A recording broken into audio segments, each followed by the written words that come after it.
Hello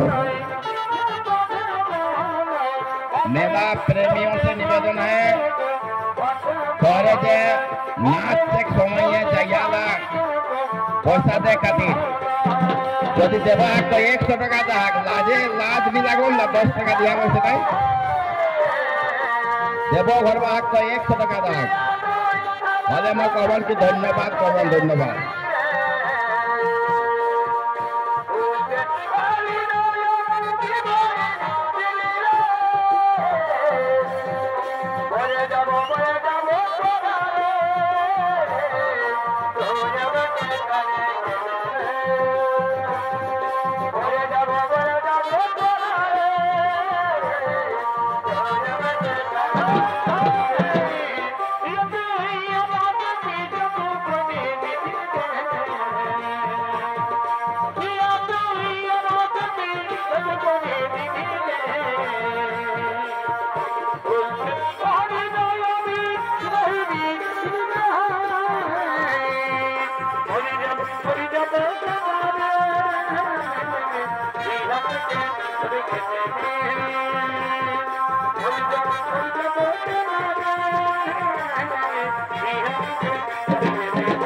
মাছুল করছে তোরা ফেলে দিলে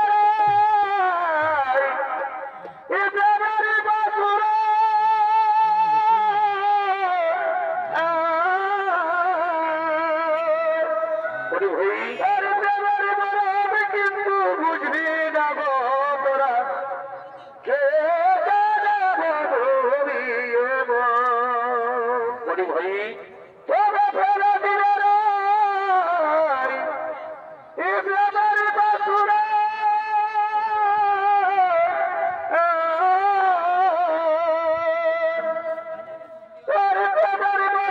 কিন্তু বুঝবি না গো তোরা কে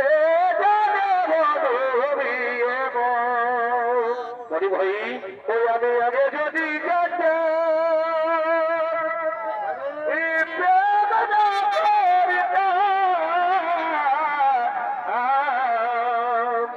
ভাই ওই আমি আগে যদি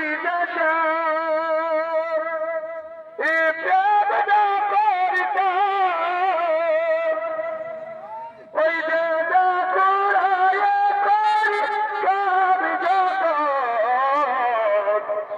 কে জানে বধবি নাই জানি বধবি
তুমি যাই কল্যাণ শান্তি করে তুমি আমার তেল হলুদ নিয়েছে, তুমি যাই কল্যাণ শান্তি করে আমার তেল হলুদ নিয়েছে।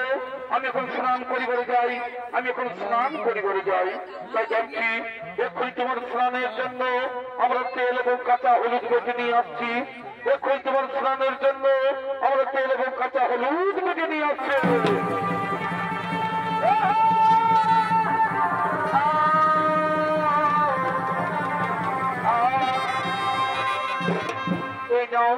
এই নাও তোমার স্নানের জন্য আমরা তেল এবং কাঁচা হলুদ বেটে নিতেছি। ওরে সখীগণ, তোমরা যাও নিজে কাজে করে তেমন। আমি স্নান করে আবার তোমাদের সাথে ধরে নিল, আবার তোমাদের সাথে ধরে নিল। এটি মা পার্বতী বলছে, একদিন নন্দীকে তারে রেখে স্নান করছিলাম, একদিন নন্দীকে তারে রেখে স্নান করছিলাম, কিন্তু ভোলা মহোৎসবের কোথায় নন্দীর দাঁত ছেড়ে এবং সেই ভোলা মহোৎসব আমায় স্নান কক্ষে প্রবেশ করে আমায় অপমান করেছিল। তাই আজ আমি এই তেল হলুদ এবং অঙ্গের মূল দিয়ে একটি পুতুল তৈরি করে তার প্রাণ সঞ্চার করে আমি তার রক্ষী হিসাবে নিয়োগ করবো। তাই সেই মা পার্বতী সেই স্নান কক্ষে তেল হলুদ এবং অঙ্গের মূল দিয়ে তিনি একটি পুতুল তৈরি করছে।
আমি তোর জন্মধাত্রী মা, আমি দিয়েছি তোর জন্ম, তোর নাম দিলাম গণেশ। আমার স্নান কক্ষের দ্বার রক্ষার কারণে তুমি করেছি সৃজন, তুমি কৈলাসন্তপুরের দ্বার রক্ষী হয়ে আমি যাই সেই সরোবরে স্নান করিবারে,